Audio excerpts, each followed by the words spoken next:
আল্লাহ তাআলার কাছে সাহায্য চাচ্ছি যে কথাগুলো আমাদের সবার জন্য দুনিয়া আখিরাতের কল্যাণে আসবে। আল্লাহ তাআলা এমন কিছু বিষয় আলোচনা করার তৌফিক দেন এবং সেই অনুযায়ী আমাদেরকে বুঝে শুনে মেনে চলার তৌফিক দান করেন। আল্লাহ রাব্বুল আলামিন সফলতার মাপকাঠি শিক্ষা দিলেন। আল্লাহ তাআলা বলছেন, ওয়ামান যুহজিহা আনিন নারি ওয়া উদখিলাল জান্নাতা ফাকাদ ফাজ ওয়ামাল হায়াতুদ দুনিয়া ইল্লা মাতাউল গুরুর। আল্লাহ তাআলা জানিয়ে দেন, যাদেরকে জাহান্নাম থেকে মুক্তি দিয়ে জান্নাত দান করা হবে দুইভাবে। এক, জাহান্নামে পড়ে গিয়েছিল, অতঃপর আল্লাহ তাআলা ক্ষমা করে জাহান্নাম থেকে মুক্তি দিয়ে জান্নাত দিলেন।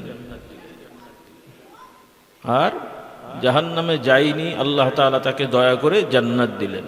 মোট কথা, জাহান্নাম থেকে মুক্তির ফয়সালা পেয়ে যারা জান্নাতি হলো তারাই প্রকৃতপক্ষে সফল হয়ে গেল। সুবহানাল্লাহ, এটাই হলো সফলতার মাপকাঠি। এখন সে দুনিয়ার জিন্দেগিতে যাই হোক, জান্নাতের অধিবাসী কারা? কারা জান্নাতে যাবে? শুধু মাওলানা হুজুর পীর সাহেব মাদ্রাসার লোকেরা নাকি? ব্যাপারটা কি তাই? আর এই যে আমাদের গতানুগতিক যে একটা পরিচয় বর্তমানে এই 1-150 বছর ধরে চলছে, এটাও তো মৌলিক কোনো নিয়ম, মানে মৌলিক কোনো ধারা না। এটা দোষের না, কিন্তু আমরা অনেক সময় আমাদের কিছু রেওয়াজকেই মূল ইসলাম বানিয়ে ফেলি, আর মূল ইসলাম আমাদের থেকে হারিয়ে যায়। এটা একটা বড় সমস্যা আমাদের।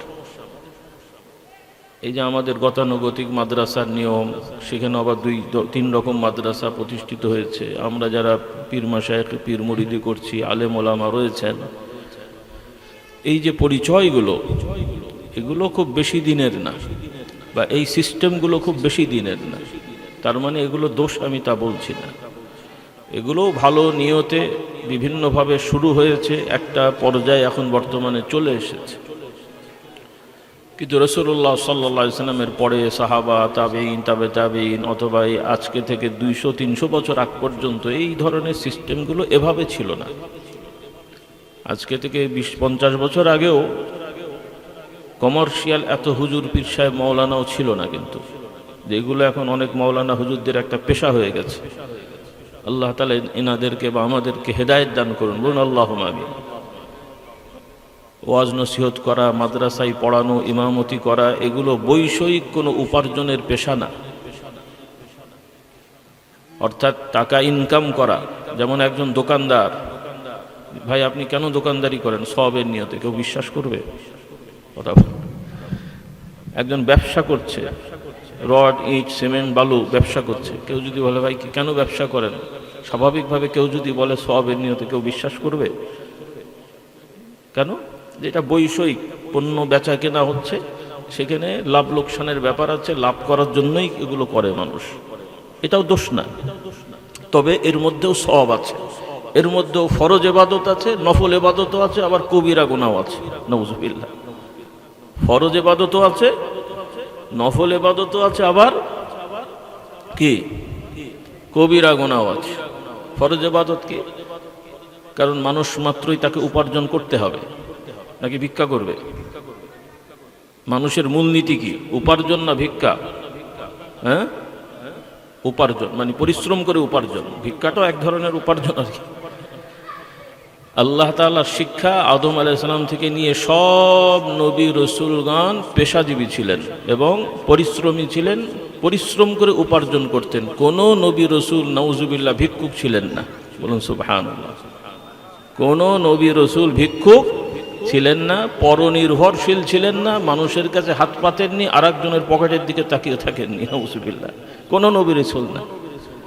আর সব নবী রসুলগণ সামাজিক সাধারণ মানুষদের যে সকল পেশা হয় এগুলোতেই ছিলেন। কৃষিকাজ, বাগান পরিচর্যা করা, গরু ছাগল লালন পালন করা, এরপরে কেউ কেউ রাষ্ট্রীয় ক্ষমতায় থাকা, সেখানে রাষ্ট্রীয় নিয়ম নীতি আছে। অধিকাংশ নবী ছিলেন সাধারণ নাগরিক, আর কিছু কিছু নবী ছিলেন আঞ্চলিক প্রশাসক, আর কোন কোন নবী রাজাও ছিলেন, আর আমাদের প্রিয় নবী মুহাম্মদুর রাসূলুল্লাহ সাল্লাল্লাহু আলাইহি ওয়াসাল্লাম রাষ্ট্র পরিচালনা করেছেন, কিন্তু রাজার নাম গ্রহণ করেননি, রাজার মতন বিলাসিতা করেননি। বলুন সুবহানাল্লাহ। কোনোটা খারাপ না। কোন নবী যে রাজা ছিলেন, প্রাসাদ ছিল, তার মানে কি খারাপ ছিল নাকি? আপনারা চিন্তা করছেন যে সরকারি জমি দখল করে সরকারি পয়সায় প্রাসাদ বানিয়েছিল নাকি? তাই করেছিলেন? বরং উল্টোটা। কোন কোন নবী রাজা ছিলেন বলেন তো দেখি, যুবকরা বলো, কোন কোন নবী রাজা ছিলেন? ইউসুফ আলাইহিস সালাম, দাউদ আলাইহিস সালাম, সুলাইমান আলাইহিস সালাম, এনারা রাজা ছিলেন। ইউসুফ আলাইহিস সালাম প্রথমে মন্ত্রী, তারপরে রাজা। দাউদ আলাইহিস সালাম ব্যবসা করতে করতে গোত্রপ্রধান হয়ে রাজা ছিলেন, আবার সেই রাজত্ব আবার বাড়িয়ে সুলাইমান আলাইহিস সালাম ব্যাপকভাবে রাজত্ব করেছেন এবং খুব বিশাল প্রাসাদ তিনি নির্মাণ করেছিলেন। সুবহানাল্লাহ। তবে দাউদ আলাইহিস কথাটা বলে দিই, আসলো যেহেতু মনে রাখেন আমি কোন দিকে বলছি। আপনারা আলহামদুলিল্লাহ অনেক ওয়াজ নসিহত শুনেছেন, তবে এই যে কোরআনুল কারীমে নবীদের ঘটনা, রসুলদের ঘটনা এবং কিছু আল্লাহর প্রিয় বান্দাদের ঘটনাও আছে, আবার কিছু দুষ্ট শয়তানদের কথাও বর্ণনা আছে। এগুলোর মধ্যে, এগুলো গল্প নয়, কাহিনী নয়, উপন্যাস নয়, এগুলোর মধ্যে আমাদের শিক্ষা আছে, দীক্ষা আছে, পাথেয় আছে, আমাদের চলার পথ আছে। বলুন সুবহানাল্লাহ। শুধু পড়লে আর শুনলে হবে না। আল্লাহ তাআলা এই ঘটনাগুলো কেন আমাদেরকে শেখালেন, বোঝালেন, এর থেকে আমাদের কি কি শিক্ষা নিতে হবে, এগুলো আমাদের চিন্তা করতে হবে এবং সেই শিক্ষা নিয়ে সামনে অগ্রসর হতে হবে। রাজি আছি ইনশাআল্লাহ? তো যাই হোক, দাউদ আলাইহিস সালামের ঘটনা হলো, আপনারা সবাই জানেন দাউদ আলাইহিস সালামের একটা মুআজিজা ছিল। কি ছিল? মুআজিজা। মুআজিজা মনে থাকে তো? কি মুআজিজা? যেটা অলৌকিক বিষয়, মানে স্বাভাবিকভাবে সাধারণ মানুষের পক্ষে যা করা সম্ভব হয় না এমন জিনিস ঘটা বা ঘটানো, এটা নবীদের থেকে হলে এটাকে মুআজিজা বলে আরবিতে। আর নবী বাদে আল্লাহ তাআলার প্রিয় বান্দা যারা, কারা? যারা ঈমান আমল নিয়ে থাকেন, হালাল হারাম বেঁচে চলেন, তাকওয়া পরহেজগারিতে থাকেন, ইনাদের মধ্য থেকে যদি ঘটে এটাকে বলা হয় কারামা। আবার ওই একই ধরনের জিনিস ন্যাংটাসা, পটকাসা, জটলাওয়ালা, গাঁজাখোর এদের থেকেও হতে পারে। তার মানে কি বড় আল্লাহওয়ালা? কিন্তু আপনাদের সমাজে এগুলোকেও কেউ কেউ বলি আল্লাহ মনে করে, আবার এদের পেছনে ঘোরাঘুরিও করে। আল্লাহ তাআলা আমাদের হেদায়েত দান করুন।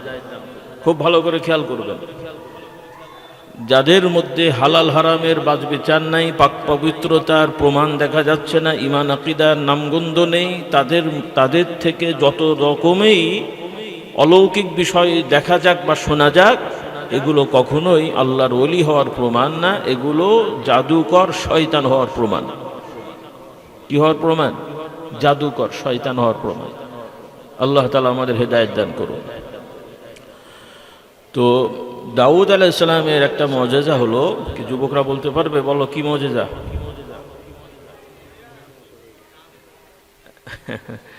হ্যাঁ, লোহা তার হাতে গেলে নরম হয়ে যেত।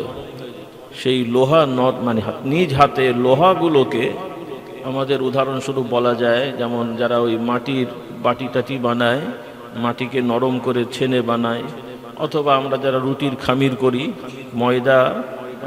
ময়দা দিয়ে পানি দিয়ে ছানলে যেমন খামিরের মতন হয়, তো দাউদ আলাইহিস সালাম তিনি যদি লোহা লক্করকে হাত দিয়ে ধরতেন, ওগুলো এরকম নরম মাটি বা মানে খামিরের মতন হয়ে যেত, এবং তিনি যেভাবে ইচ্ছে করেন ওগুলো লোহাগুলোকে ওই ধরনের রূপ দিয়ে, আকৃতি দিয়ে ওটাকে ওই জিনিস বানাতে পারতেন। এবং বিশেষ করে তিনি যুদ্ধের সরঞ্জাম বানাতেন, এবং এগুলোর দাম বেশি।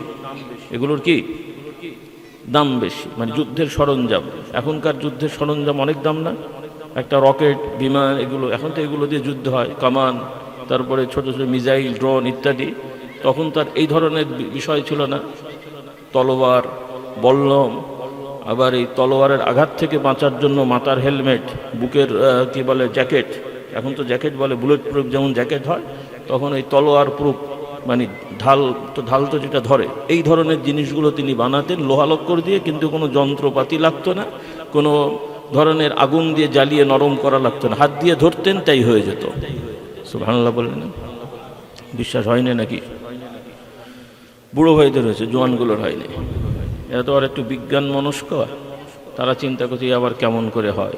হ্যাঁ, বিজ্ঞানের সাথে ইসলামের কোনো দ্বিমত নেই। যেটা বিজ্ঞান, যা বিজ্ঞান তার সাথে ইসলামের কোনো দ্বিমত নেই। তবে বিজ্ঞানের নামে অনেক ভুল কথা আছে, ভুল থিওরি আছে। তো যা বিজ্ঞানের নামে ভুল, তো সে ভুল তো আর কখনো সঠিক হয় না। ইসলাম সঠিক হক। বর্তমানে অনেক বিজ্ঞানের থিওরি আগে ছিল যেগুলো তারা স্বীকার করেছে থিওরিগুলো সঠিক ছিল না। আছে না নাই? হ্যাঁ, আছে না নাই? তাহলে তখন যেটা সাংঘর্ষিক হয়েছে, তার মানে মানুষ মনে করেছে যে ইসলাম মনে হয় যথাযথ না, মানে হুজুররা বলে আর কি, এটা নাও হতে পারে, কাজে বিজ্ঞান মানবো আমরা। খবরদার, বিজ্ঞান খারাপ জিনিস না, তবে বিজ্ঞান দিয়ে আমরা কোরআন বা ইসলামের আদর্শ মাপতে যাব না, বরং বিজ্ঞান পড়ব, শিখব, কিন্তু বিজ্ঞানের যেই ধারা, যেই সূত্র কোরআন এবং সুন্নাহর সাথে নিয়মতান্ত্রিকতায় সাংঘর্ষিক মনে হবে, বুঝতে হবে যে এই বিজ্ঞানের থিওরি সঠিক হয়নি, আরও সামনে এগোতে হবে। একমত হননি মনে হয়? হ্যাঁ, একমত হননি? হতেই হবে, না হলে ইমান হবে না। তো আমরা যদি মনে করি ল্যাবরেটরি টেস্ট দিয়ে ইমান ঠিক করবেন, তাহলে তো ইমানদার হতে পারবেন না। ইমানদার হতে গেলে সত্যবাদী, নিষ্ঠাবান, সৎযোগ্য মানুষদের সত্য বর্ণনা, আল্লাহর নবী থেকে সত্য বর্ণনা এসছে, কোরআনের সত্য, কোরআনের বর্ণনা তো সবই সত্য, আর রাসূলুল্লাহ সাল্লাল্লাহু আলাইহি ওয়াসাল্লামের সবই সত্য। তবে বর্ণনার ক্ষেত্রে কিছু মিথ্যাবাদী লোক আবার ছিল, সেগুলোকে বাদ দিয়ে সত্যবাদীদের বর্ণনা যা আসবে এগুলোকে অন্তর দিয়ে বিশ্বাস করে নেওয়াটা ঈমান। বলি আলহামদুলিল্লাহ।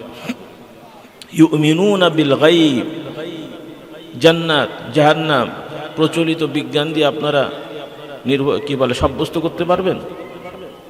কেউ কেউ হয়তো গায়ের জোরে গলার জন্য অনেক কথা বলবে, কিন্তু বাস্তবে প্রচলিত বিজ্ঞানের থিওরি দিয়ে, স্যাটেলাইটের ছবি তুলে, এরপরে ইত্যাদি ইত্যাদি করে বিশ্লেষণ করে কোথায় জান্নাত বা বোঝাতে পারবেন?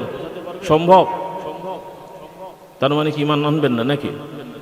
হ্যাঁ, এই জন্য একদল বলে ওই ইয়াজুজ মাজুজের যে আয়াত আছে এ সম্পর্কে একদল বলে যে ইয়াজুজ মাজুজ এটা রূপক অর্থে এসেছে, বাস্তবে ইয়াজুজ মাজুজ বলে কোনো গোষ্ঠী নাকি নাই।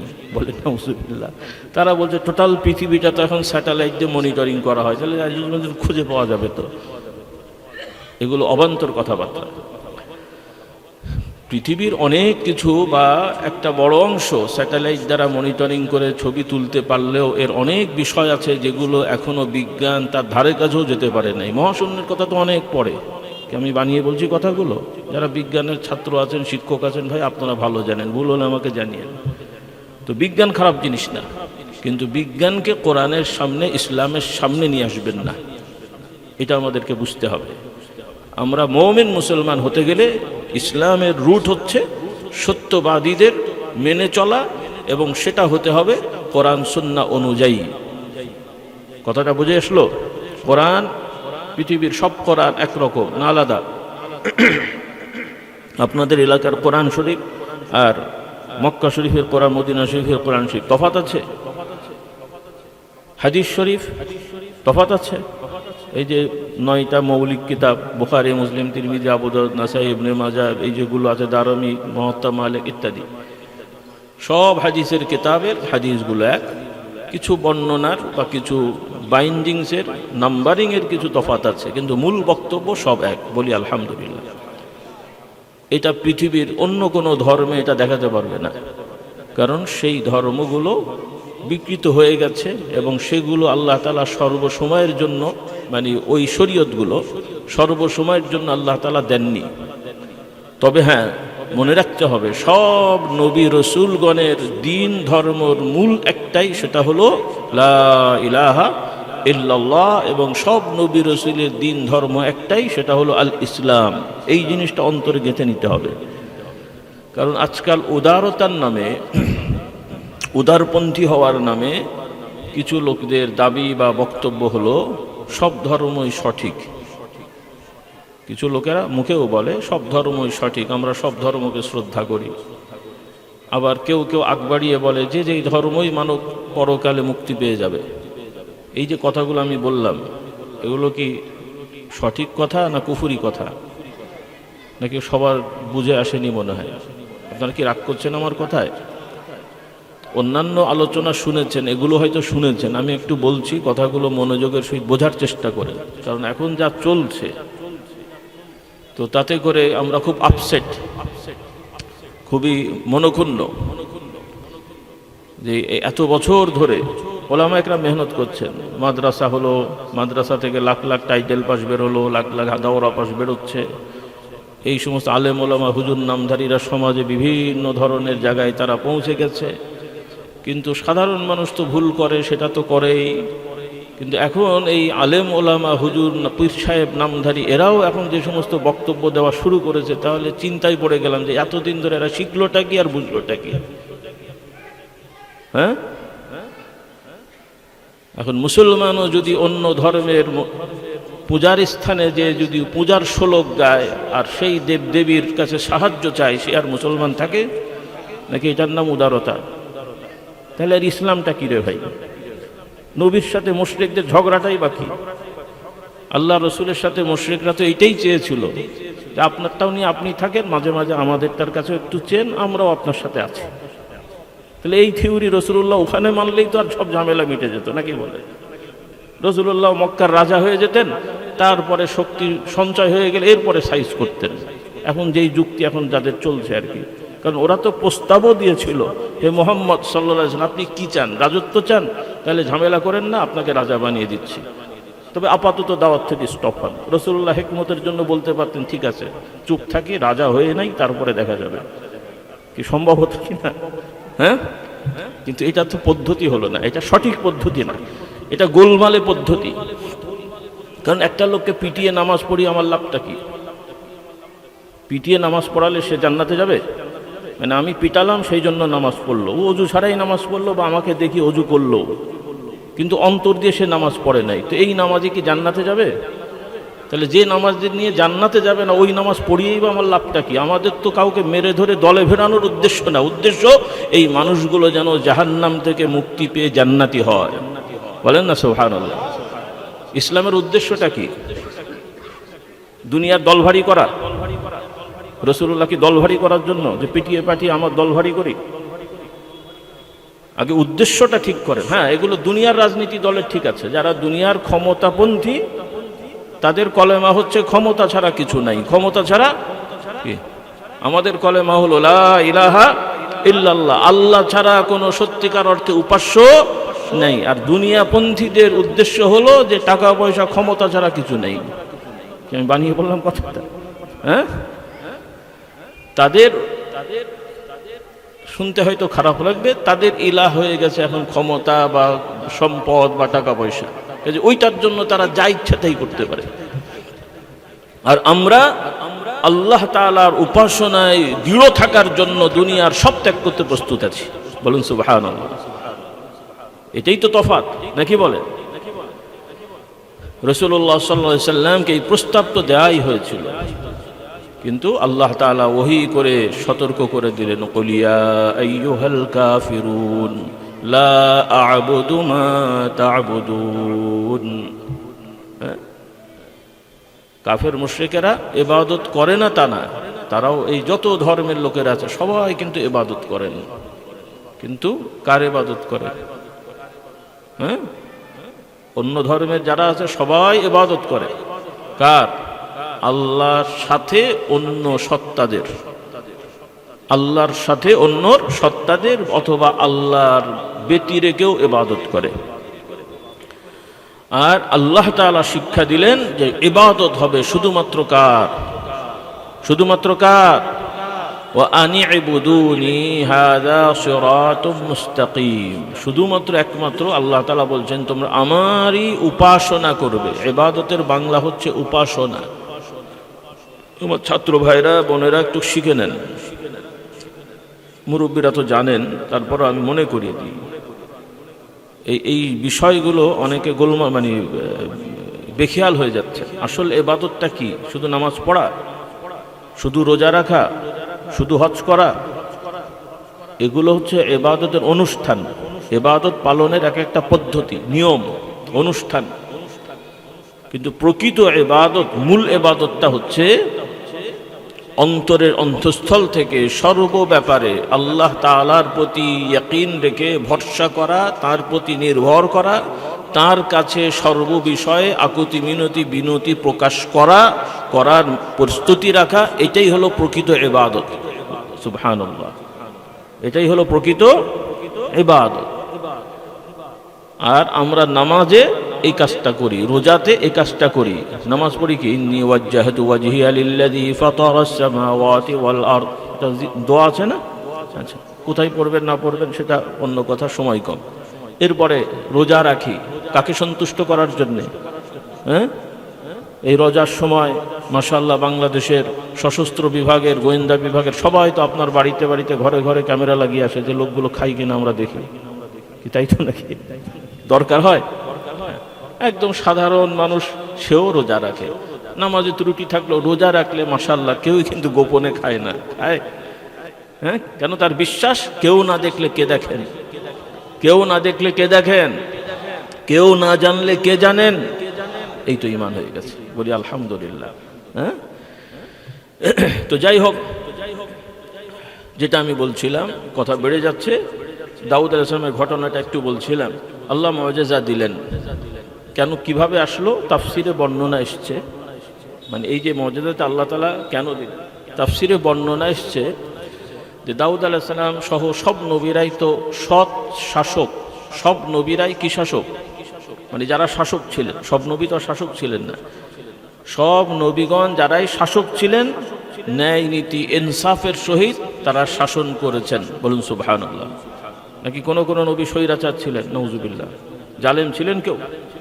তাহলে নবীওয়ালা যারা কাজ করবে, নবীর আদর্শে যারা রাজনীতি করবেন, তারা কখনোই জুলুমবাজ হতে পারে না। আর যারা জুলুমবাজ হবে কখনোই তারা ইসলামের শাসক হতে পারে না। এই দুটো নীতি ঠিক রাখতে হবে আপনাকে আমাকে। যখনই সে জালেমের মধ্যে পড়ে যাবে, টুপি জুব্বা পাগড়ি টাগড়ি যাই থাকুক, সে আর যাই হোক, সে মুসলিম শাসক হয়নি, সে জালেম শাসক। কি শাসক? জালেম শাসক। এটা আমাদের বুঝতে হবে, কারণ ইসলাম আর জুলুম কখন এক হতে পারে না। ইসলামের মানে ইনসাফ, ইসলাম মানে আদালত। যেখানে আদালত নাই, ইনসাফ নাই, দাড়ি আছে, টুপি আছে, জুব্বা আছে, সেটাও ইসলাম না। শুনতে খারাপ লাগছে হয়তো। হ্যাঁ, মোদির দাড়ি আছে না? তাহলে বড় হুজুর, এখন একটু টেডি হুজুর হয়ে গেছে। এই মাঝখানে কিন্তু পাগড়ি টাগড়ি লাগিয়ে যা হয়েছিল দেখেছেন না কয়েক বছর আগে? আমি তো খুব আতঙ্কিত ছিলাম যে একবার বাংলাদেশে এলেই আমাদের পীর মুরিদি ক্যান্সেল হয়ে যাবে, সব যে ওর মুরিদ হয়ে যাবে। কি বলেন? হুজুরকে বাঙাল, এত বড় বুজুর্গ, আবার ভারত থেকে আসা বলে কথা। কি বলেন? আল্লাহ হেদায়েত। তাহলে যে অন্যান্য ধর্মের শিখ সম্প্রদায়, এরা একদম যখন থেকে দাড়ি হয় আর কাটে না, এত বড় দাড়ি নেটমেট লাগিয়ে আবার টাইট করে রাখে, যারা খুব ধার্মিক আর কি। পাগড়ি পরে তো পরে, আজ খোলে না। এবং তারা আইন করে নিয়ে ভারতের যত পর্যায়ের মানে সরকারি পদ আছে, সব জায়গাতে তাদের জন্য আইন আছে। তারা যারা পাগড়ি পরতে চাইবে, দাঁড়িয়ে রাখতে চাইবে, তাদেরকে বাধা দেওয়া হবে না। তারা পার্সেন্ট কত? ভারতবর্ষের শিখ সম্প্রদায়ের পার্সেন্ট কত? অথচ তারা তাদের দাড়ি পাগড়ি নিয়েই তারা আর্মিতে, নেভিতে, এয়ারফোর্সে, ডাক্তার, ইঞ্জিনিয়ার, উকিল, ব্যারিস্টার, সরকারি সব পদে তারা চাকরি করছে। আর মুসলমানের বাচ্চা মুসলমান দেশে একটু পদে গেলেও হাফ প্যান্ট পরবে না, নো প্যান্ট পরবে, তাই চিন্তা করে বেড়াচ্ছে। কি অবস্থা! এগুলো কি ইমানের লক্ষণ? আত্মমর্যাদাবোধ থাকতে হবে। এত হীনমন্যতাই কেন আপনি? তারা যদি তাদের ধর্ম নিয়ে সব জায়গায় যেতে পারে, তো আপনি আমি আপনার আমার ধর্ম নিয়ে যেতে পারবো না কেন? আবার এই এত শতকরা 90% মানুষ মুসলমান, সেই দেশে আবার এত মানে শিক্ষা প্রতিষ্ঠানেও বাধ্যবাধকতা হয়, সরকারি বিভিন্ন বিভাগেও বাধ্যবাধকতা হয়। সুযোগ দেওয়া হচ্ছে না আমি তা বলবো না, কিন্তু মাঝে মাঝে দেখা যাচ্ছে কিছু কিছু জায়গায় প্রতিবন্ধকতা। এটা কি মেনে নেওয়া যায়? আপনারা মেনে নেবেন এগুলো ভবিষ্যতে? কথাও বলছে না, ভয় পেয়ে গেছে মনে হয়। এগুলো মেনে নেবেন? যদি কোথাও এই ধরনের হয়, এগুলোকে জোরালোভাবে প্রতিবাদ করে এগুলো সংস্কার করতে হবে। রাজি আছি ইনশাল্লাহ? কথা বেড়ে যাচ্ছে, আমি একটু বলে যাই মৌলিক কথা। শুরু করেছিলাম জান্নাত জাহান্নাম দিয়ে, এগুলো সব এগুলোর সাথে রিলেটেড। কারণ ঈমান আকীদা দুরুস্ত না হলে এইগুলা বাহ্যিক লেবাস পোশাক দাবি দিয়ে তো জান্নাতে যাওয়া যাবে না। জান্নাতের মূল হচ্ছে ঈমানের সাথে আমল। ঈমান নাই, আমল দিয়ে হবে না। আবার আমল ছাড়া ঈমানও থাকে না। আবার কেউ কেউ এমন কথা বলছে যে ব্যাখ্যাই বলুক, তার কথা শুনে পাবলিক মনে করবে যে নামাজ রোজা ছাড়াও যদি কিছু হুজুরকে ভোট দিয়ে জান্নাতে যাওয়া যাবে। ভাবসাব এরকম আর কি। নাহলে এই ধরনের বক্তব্যের মানেটা কি? আল্লাহর নবীর সাহাবীদের শানে, রাসূলুল্লাহ সাল্লাল্লাহু আলাইহি সাল্লামের স্ত্রীগণের শানে কি ভাষা ব্যবহার করতে হবে, কি বচনভঙ্গি হবে, এতটুক ন্যূনতমের যদি জ্ঞান না থাকে সে আলেম হয়? আলেম তো দূরের কথা, ও তো ইমানদারি হয় না রে বাবা। আলেম তো অনেক পরের কথা। কেন আলেম যিনি হবেন তিনি ইমানের একটা বড় স্তরের অধিকারী হবেন। যে আলেম সে ফার্স্ট ক্লাস ইমানদার হয়, বলুন সুবহানাল্লাহ। তার মানে টাইটেল পাস হয় না, শুধু টাইটেল পাস করলে আলেম হয় না, শুধু দাওরা পাস করলে আলেম হয় না। এই আমার ছাত্র ভাইরা বুঝে নাও, শুধু দাওরা টাইটেল করলে আলেম হয় না, বরং বহু দাওরা টাইটেল আছে এগুলো জালেম, বা দু চারটে দাওরা পায় টাইটেল আছে এগুলো কাফের, মুশরিক। আলেম কাকে বলা হয়? আল্লাহ তাআলা বলেন ইন্নামা ইয়াখশাল্লাহা মিন ইবাদিহিল উলামা। আল্লাহ তাআলা উলামাদের, জ্ঞানীদের সংজ্ঞা দিয়েছেন ইসলামের দৃষ্টিতে তারাই হলো জ্ঞানী, বিদ্বান, আলেম, যারা আল্লাহকে ভয় করে, আল্লাহর শাস্তিকে ভয় করে, কিয়ামতকে ভয় করে।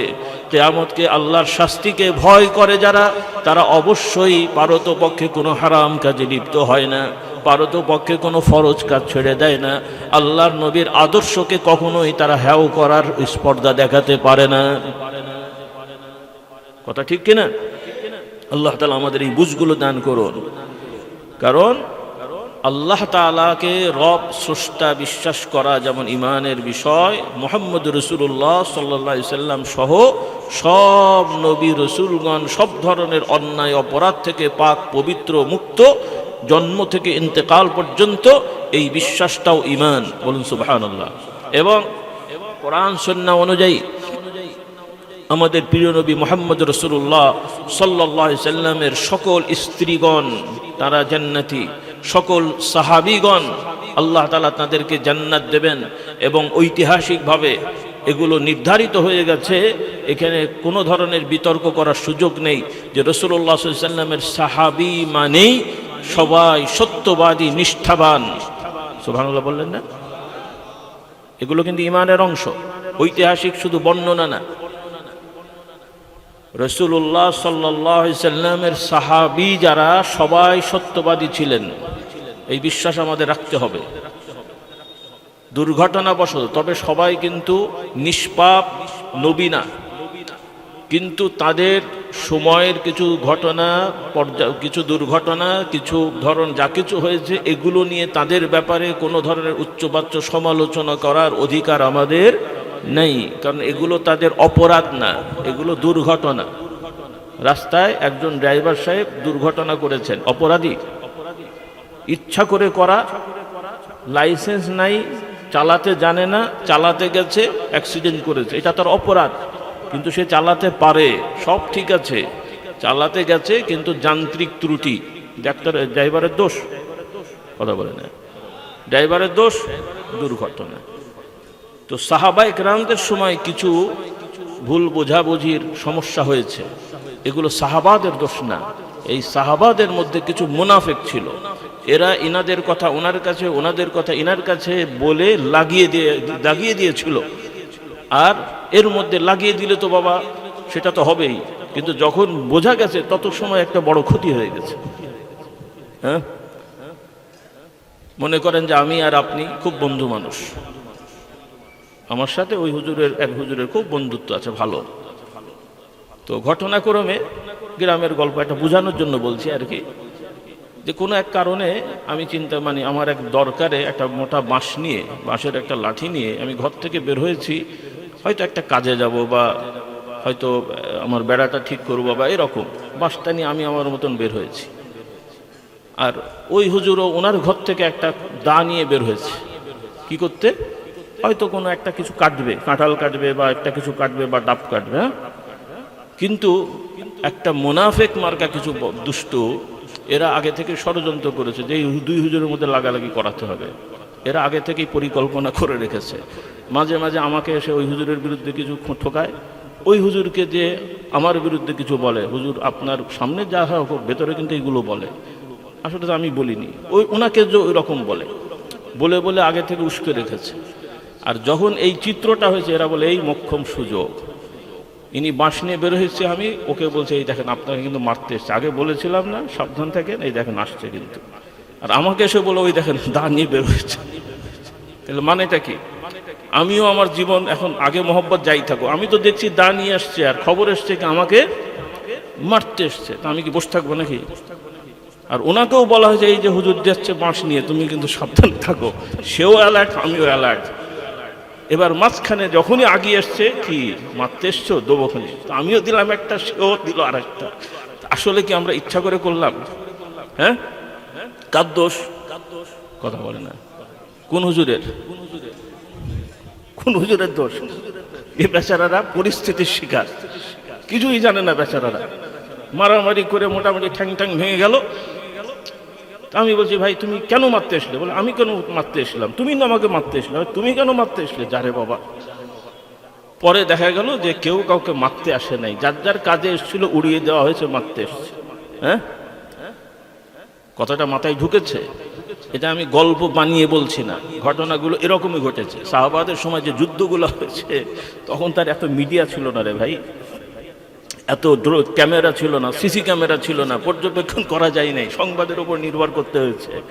আর মুসলিমরা যখন শক্তিশালী হয়, তখন মুসলিমদের মধ্যে মুনাফিক বেড়ে যায়। কি হয়? আর এই মুনাফিকগুলো খুব নিখুঁতভাবে তারা অভিনয় করে, দাড়ি টুপি জুব্বা মেসওয়াক তসবি আতর, মানে ভালোর থেকে এদেরই তখন মানে দাপট বেশি আর কি। অতিভক্তি, অতিভক্তি কি? আর চোরের মার না, চোরের মায়ের না, চোরের মার কিছু মূলনীতি আছে না সমাজে, চোরের মার বলা করা। দেখবেন কিছু লোক আছে জেহাদ করবো জেহাদ করবো, ঘোড়ার ডিম, জেহাদের ধারে কাছেও নেই, জেহাদ করবে। আমার আব্বাজান বলতেন বাবা একটা টায়ার ফাটলে তোর হার্ট অ্যাটাক করে, বলে কিনা জেহাদ করে। জেহাদ বড় ইবাদত, কিন্তু কিছু লোকের আছে শুধু জেহাদের অজুহাত দিয়ে অনেক বড় বড় কথা বলে। কিছু সংগঠনে ইদানিং বের হয়েছে, তারা জেহাদের ব্যাখ্যা করতে যে তাদের কাছে তাদের বক্তব্য অনুযায়ী যে ইসলাম মানেই জেহাদ করা, ইসলামের মূল পদ্ধতি জেহাদ, আর নামাজ রোজা এগুলো হচ্ছে জেহাদের অনুশীলন, ট্রেনিং, তাদের বক্তব্য। কি আপনার একমত? হ্যাঁ, অথচ তারা ইসলামের নামে এই কথাগুলো প্রচার করছে, তাদের দলও হয়ে গেছে, সংগঠন হয়ে গেছে, এবং বিভিন্নভাবে তারা শেল্টার পায়। পূর্বেও যতটুকু বোঝা গেছে, আমরা শিওর না, তবে যতটুকু বোঝা গেছে পূর্বেও সরকারের থেকে তারা সুযোগ পেয়েছে, বর্তমানেও বিভিন্ন কৌশলে তারা সুযোগ নিচ্ছে, আর ভাবসাবে মনে হচ্ছে আন্তর্জাতিক তাদের সহযোগিতা রয়েছে। এরকম যতগুলো বিভ্রান্ত দল সংগঠন বাংলাদেশে আছে, ইসলামের নামে চলছে, সবগুলোকেই আন্তর্জাতিকভাবে বিভিন্ন সুবিধা দেওয়া হয়, এবং তারা আমাদের মধ্যে এই ফিতনা ফাসাদ অন্যায় তারা ছড়িয়ে দিচ্ছে। আল্লাহ তাআলা আমাদেরকে সতর্ক থাকার তৌফিক দান করুন। এই জন্য আমার যুবকদের বলতে চাই, কারণ কেউ কেউ তাদেরকে বোঝায়, বিভিন্ন বই পুস্তক আছে, সেখানে এমনভাবে সাহাবাদের বিভিন্ন ঘটনা বর্ণনা আছে, সেখানে আমাদের যুবকেরা সঠিকটা না পড়লে তাদের কাছে মনে হবে আমাদের মতোই সাহাবা, আমরা যেমন বিভিন্ন স্বার্থ নিয়ে লাঠালাঠি মারামারি করি, নওজুবিল্লাহ সাহাবারাও ওরকম করেছেন। খবরদার না, আল্লাহ রসুলের সাহাবা একরাম কখনোই বৈষয়িক জাগতিক কোনো স্বার্থে কখনোই কেউ কারো বিরুদ্ধে অস্ত্রও ধরেননি, মারামারি তো প্রশ্নই ওঠে না সাহাবাদের, কারণ মারামারি আর যুদ্ধ এক জিনিস না। ইসলামের যুদ্ধ বৈধতা, যুদ্ধের প্রয়োজনে বৈধ, কথা খেয়াল করেন, ইসলামের বিধানে প্রয়োজনে যুদ্ধ করার অনুমতি থাকলেও মারামারি করার অনুমতি নেই। বলিনি আবার কেমন কথা?